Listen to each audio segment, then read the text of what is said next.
Hello guys, जैसे कि आप सबको पता है कि हम डिस्कस कर रहे थे। अभी जो हमारी डिस्कसिंग सीरीज चल रही है वो है पीएचडी एडमिशंस के रिगार्डिंग, राइट। तो अभी जो भी नोटिफिकेशन आ रहे हैं कि कोई भी आईआईटी हो या सीएसआईआर लैब हो या एनआईटी हो या आईसर हो, कुछ भी हो, यदि उसका पीएचडी नोटिफिकेशन आ रहा है तो हम रेगुलर बेसिस पे उसको आपके साथ शेयर कर रहे हैं। तो उसी सीरीज में आज जो नोटिफिकेशन है वो आईआईटी धनबाद की तरफ से है, राइट। तो जो आईआईटी धनबाद है, आपको पता होगा ये झारखंड में एस्टेब्लिश आईआईटी है। और इसको आईआईटी आईएसएम भी बोलते हैं, जिसका फुल फॉर्म है, आईएसएम का फुल फॉर्म है Indian School of Mines. Okay. So इसको सर्च करने के लिए सबसे पहले आप अपना लाइक गूगल क्रोम खोलेंगे या कोई भी वेबसाइट खोलेंगे, जहां से भी आप सर्च करोगे वहां पे आईआईटी आईएसएम करके आप जस्ट राइट डाउन करोगे तो वहां पे ऐसा कुछ इंटरफेस आपको देखने मिलेगा। जस्ट आपको यहाँ पे क्लिक करना है तो इनका जो होम पेज है वो खुल जाएगा। तो वो इस तरह से आपको दिखेगा। देखिए यहाँ पे कुछ नोटिस चल रहे हैं, यहाँ पे कुछ इम्पोर्टेंट लाइक इम्पोर्टेंट नोटिफिकेशंस है, तो उसको भी आप विजिट कर सकते हैं। तो हमको अभी देखना है क्या, अबाउट एडमिशंस। एडमिशंस भी कौन कौन से, पीएचडी। ओके, तो यहाँ पे PhD external funded part time regular हर तरीके से है, तो आपको यहाँ पे देख लेना है।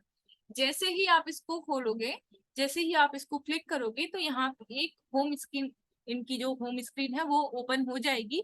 ये इस टाइप का आपको इंटरफेस देखने मिलेगा, जहाँ पे कुछ इंपॉर्टेंट डेट्स मेंशन है कि कब कौन कौन सी डेट पे क्या क्या शेड्यूल किया गया है। तो आप यहाँ पे देख सकते हैं commencement of online application form 4 अक्टूबर से स्टार्ट हो चुका है, राइट। इसके बाद last date for applying through online portal वो है 30 अक्टूबर। तो आपको 30 अक्टूबर के पहले ये फॉर्म फिल कर देना है।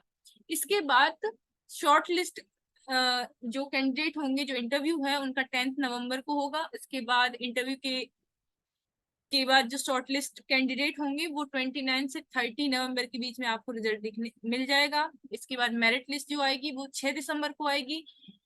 और यहाँ पे पेमेंट और सीट अलॉटमेंट यहाँ पे 6 दिसंबर को होगा। ऐसे ऐसे करके सारी चीजें यहाँ पे मेंशन की गई हैं, तो आप इसको देख लोगे। इसके बाद कैसे आपको फॉर्म अप्लाई करना है, तो यहाँ सेकंड ऑप्शन पे आप क्लिक करोगे तो यहाँ पे सारी डिटेल्स आपको दी हुई है। तो आप इसको देख के अपना फॉर्म फिल करोगे। सबसे पहले तो इनकी वेबसाइट है, यहाँ पे आप देख सकते हैं। इस वेबसाइट पे जैसे ही आप क्लिक करोगे वहां पे रजिस्ट्रेशन के लिए आपसे बोला जाएगा, वहां आप रजिस्ट्रेशन करोगे और आगे की जो भी इंफॉर्मेशन वो मांग रहे हैं उसको फिल कर देना है। इसके बाद यदि हम बात करें इंफॉर्मेशन ब्राउजर की, तो आप यहाँ पे जस्ट इसको क्लिक करेंगे तो यहाँ पे ये इंफॉर्मेशन ब्राउजर ओपन हो जाएगा। तो उसको भी आप देख सकते हैं, जैसे कि यहाँ पे लिखा हुआ है कि Indian institute of technology Indian School of mines की तरफ से ये ब्राउजर है। इसके अंदर आपको क्या क्या चीजें देखने मिलेंगी, about IIT ISM, IIT Dhanbad के बारे में कुछ इंपॉर्टेंट जो भी है चीजें वो आपको पता चलेंगी।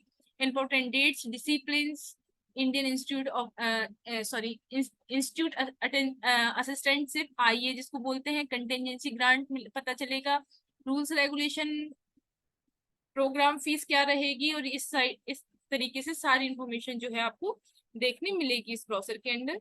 तो मैं आपको जस्ट एक ब्रॉड आइडिया दे देती हूँ। यदि आप इसके लिए अप्लाई करते हैं तो आप इसको अच्छे से फिल करेंगे, क्योंकि मैंने आपको स्टेप बाय स्टेप बता दिया है कि कहाँ से कौन सी चीज आपको देखने मिलेगी, राइट। तो यहाँ से आप देख लोगे। अब हम थोड़ा सा पहले ये देखते हैं इंपॉर्टेंट डेट्स क्या हैं, जो मैंने आपको पहले बता ही दी है। सबसे पहले तो आपको ध्यान रखना है कि 4 अक्टूबर से 30 अक्टूबर के बीच में आपको फॉर्म फिल कर देना है।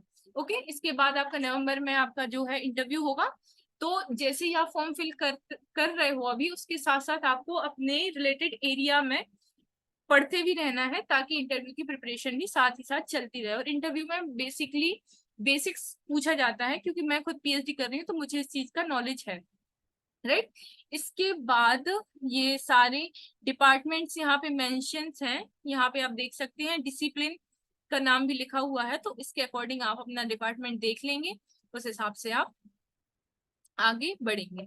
इसके बाद यदि हम बात करें स्टाइपेंड की कि आपको कितना स्टाइपेंड मिलेगा, तो यहाँ पे क्लियरली मेंशन है कि जो फर्स्ट ईयर और सेकंड ईयर की स्टूडेंट्स हैं उनको 31,000 मिलेगा, और जो third year, fourth year, fifth year की स्टूडेंट्स हैं उनको 35,000 मिलेगा। ये अभी के लिए है। और आप बोलोगे कि अभी तो फेलोशिप बढ़ गई है तो बड़ी वाली फेलोशिप मिलनी चाहिए, तो यदि उनके हो सकता है कि उनके लाइक आईआईटी धनबाद में अभी ऐसे ऑफर लेटर इनके पास ना आया हो कि फेलोशिप, हाई फेलोशिप उनको प्रोवाइड करानी है, तो जैसे ही उनके पास ऐसे कोई नोटिफिकेशन आता है तो आपको भी 37,000 मिलेगा जो हाइक फेलोशिप है, राइट। तो ये आपको फेलोशिप मिलेगी। इसके बाद कंटिजेंसी यहाँ पे लिखा हुआ है 30,000 पर एनम आपको कंटिजेंसी अमाउंट मिलने वाला है। रूल्स एंड रेगुलेशंस के लिए आपको ये वेबसाइट लिखी यहाँ पे मेंशन की गई है, इस पे जाके आपको विजिट करना है, इसकी रूल्स एंड रेगुलेशन पढ़ना है, उसके बाद ही आगे बढ़ेंगे। उसके बाद आपको कितनी फीस देनी पड़ेगी तो यहाँ पे लिखा हुआ है पर सेमेस्टर की फीस है यहाँ पे 64,450 रुपीज, मतलब लगभग 65,000 रुपए आपकी फीस आपको पे करनी पड़ेगी। This fees for urban category, OBC, non creamy layer, EWS, right. And fee payable at time of admission for SC ST category, PWD और ट्रांसजेंडर के लिए है 58,450 rupees. It means about 59,000। Okay, लगभग 60,000 रुपये फीस जो है वो देनी पड़ेगी किसको, SC ST कैंडिडेट्स, PWD या ट्रांसजेंडर्स को। इसके बाद ये सारी चीजें हैं, यहाँ पे लिखा हुआ है कि सैंडविच प्रोग्राम्स हैं, मतलब जैसे लाइक एब्रॉड से भी लोग ऐसे कोलैबोरेशन करके रखते हैं ये जो इंस्टीट्यूट वाले हैं, तो वहां से भी आपको हो सकता है कि एक्सचेंज प्रोग्राम में भी आपको उसका फायदा मिल सकता है। Financial support for international travel, यदि आप किसी कॉन्फ्रेंस वगैरह में जाते हैं तो फिर आपको फाइनेंशियल सपोर्ट यहाँ से मिलेगा। इसके बाद ये कुछ जनरल इन्फॉर्मेशन है, तो ये सारी चीजें आप रीड कर लोगे। ओके, अब यदि फॉर्म फिल करते हो तो आपके लिए कितनी फीस रहेगी। अर्बन ये जो अनरिजर्व कैटेगरी है, ओबीसी है, ईडब्ल्यूएस है, उनके लिए 1,000 रुपए है fees. SC ST PWD female और ट्रांसजेंडर कैटेगरी के लिए 500 फीस रहेगी। ओके, इसके बाद यहाँ पे लिखा हुआ है कि गेट नेट कैट जी मेट कैंडिडेट्स हैं तो उनके लिए वहीं से लाइक वही एलिजिबल होंगे जिनका ये इनमें से कोई नेशनल लेवल का एग्जाम क्वालिफाई है, वही PhD कर सकते हैं, राइट। इसके बाद ये सारी चीजें आप पढ़ लोगे। और यहाँ पे कुछ एलिजिबिलिटी क्राइटेरिया है, जैसे कि हम इसेंशियल क्राइटेरिया देख लेते हैं। This criteria is for engineering. यदि आप इंजीनियरिंग के किसी सब्जेक्ट से को लेके आगे आप PhD करना चाहते हैं तो आपका मास्टर डिग्री होनी चाहिए, उसमें 60% एग्रीगेट मार्क्स होना चाहिए। और यदि CGPA की बात करें तो वो 6 होना चाहिए। यदि आप बैचलर डिग्री के बाद सीधे PhD करना चाहते हैं, मतलब काइंड ऑफ डुअल डिग्री, तो उसके लिए आपको 70% एग्रीगेट मार्क्स होने चाहिए। और इसके साथ आपका यदि CGPA में रिजल्ट है तो वो 7 होना चाहिए। ओके, तो इस तरीके से है ये इसेंशियल क्राइटेरिया। यदि आप साइंस बैकग्राउंड से है तो सेम मास्टर डिग्री में आपका 60% CGPA होना चाहिए, 60% मार्क्स होना चाहिए, CGPA 6 होना चाहिए।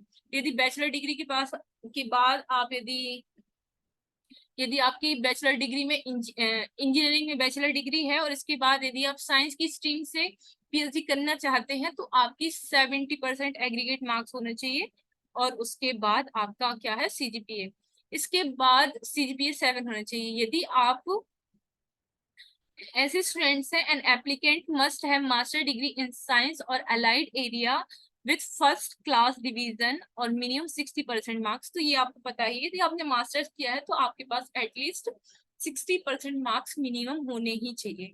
इसके बाद ऐसे ह्यूमैनिटीज एंड सोशल साइंसेस में भी सेम वही क्राइटेरिया है, यदि आपने मास्टर्स किया है तो आपके पास 60% मार्क्स होने चाहिए। तो ऐसे आप देख लोगे। तो ये सारी चीजें हो गई। इसके बाद यहाँ पे डिसिप्लिन्स लिखा है, उनके कोर्स लिखे हैं और डिपार्टमेंट्स लिखे हैं।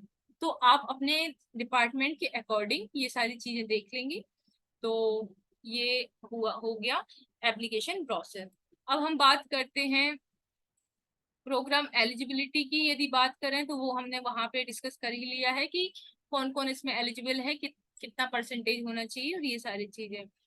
यदि पेमेंट फीस की बात करें तो ये भी हमने ऑलरेडी डिस्कस कर लिया है कि अनरिजर्व कैटेगरी ओबीसी और ईडब्ल्यूएस के लिए 1000 है और SC/ST कैंडिडेट्स के लिए 500 है, फीमेल कैंडिडेट के लिए 500 है, ट्रांसजेंडर के लिए भी सेम वही अमाउंट है। और इसके बाद यहाँ पे जो ये यहाँ पे मेंशन किया गया है जो फीस है, सेमेस्टर एग्जाम की फीस है, सेमेस्टर्स की फीस है, तो ये आपकी इतनी रहेगी, ये भी हमने देख लिया है। ये लॉगिन है, यदि आप ऑलरेडी रजिस्ट्रेशन कर चुके हैं यहाँ से आपको रजिस्ट्रेशन कर लेना है। ये सारी इंफॉर्मेशन फिल करोगे तो आपका रजिस्ट्रेशन हो जाएगा। रजिस्ट्रेशन करने के बाद आप यहाँ पे लॉगिन करेंगे।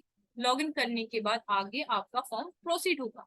इसके बाद यहाँ पे लिखा आया है हेल्प डेस्क। यदि आपको कोई भी इंफॉर्मेशन चाहिए है तो आप यहाँ से डायरेक्ट मेल कर सकते हैं, या इनका कोई फोन नंबर या कुछ भी होगा तो आप डायरेक्ट उनको कॉल कर सकते हैं। वैसे यदि आप मेल करेंगे तो उसके ये फॉर्मल वे भी है और आपको रिप्लाई आने के चांसेस ज्यादा से ज्यादा होते हैं। Okay, so this is all from my side. यदि आपको कोई और भी इंफॉर्मेशन चाहिए इसके रिगार्डिंग तो I am there for you. आप कमेंट करें और हमसे कोई भी क्वेश्चंस लाइक इंटरव्यू के रिगार्डिंग, या कैसे फॉर्म फिल करना है, कैसे SOP बनाना है, कैसे आपको रिसर्च प्रपोजल बनाना है, कोई भी आपको यदि प्रॉब्लम आती है तो हम यहाँ आपके साथ ही हैं। आप हमको कमेंट करें। हमारी ईमेल आईडी पे भी आप पहुंच सकते हैं। टेलीग्राम चैनल भी हमने लिंक किया हुआ है डिस्क्रिप्शन बॉक्स में, आप वहां पे भी हमको टेलीग्राम पे भी मैसेज कर सकते हैं। आप हमको डायरेक्ट कमेंट भी कर सकते हैं, हम जल्द से जल्द आपका आंसर करेंगे। So, okay, thank you so much for watching.